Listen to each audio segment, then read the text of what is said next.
Hello all, let's look at example 4.2.5. I'm asked to consider two antiderivatives, g1 of x and g2 of x, for a function f of x.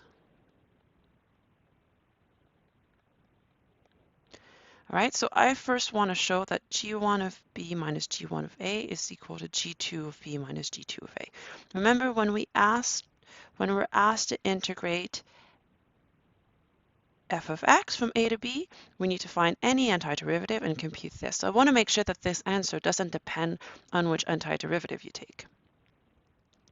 So if g1 and g2 are antiderivative for f,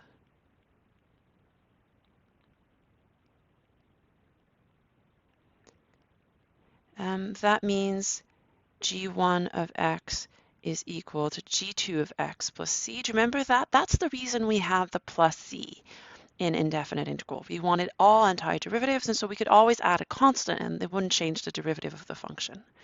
And so if I take g1 of b minus g1 of a, I could replace that by g2 of b plus c using what we just wrote, minus g2 of a plus c.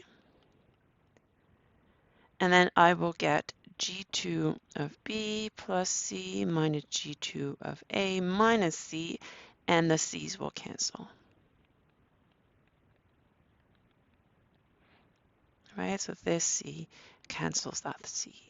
All right, so this is good. It means that the formula we have here doesn't depend on your choice of antiderivative, right? So everybody will get the same answer regardless of which antiderivative they take, which is good. All right, so second part, and this is a question I get a lot, so I thought I would answer it here. Explain why we do not need a plus c in definite integrals. All right, the plus c is there in indefinite integral. So if I have an indefinite integral, I will write it as g1 of x plus a constant, or g of x plus a constant, where g is any antiderivative. So this would be all antiderivative. But when I compute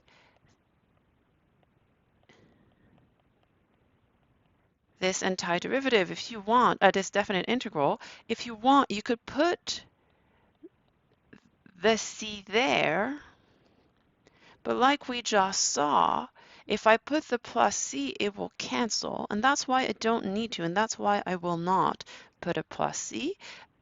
I will just put g of b minus g of a, because if I put the plus c anyway, it will cancel.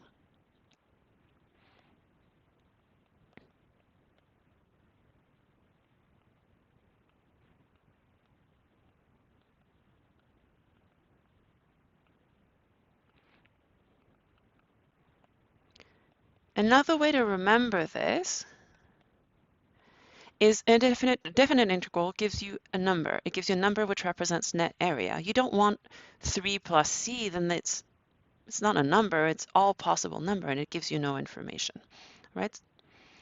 All right, good.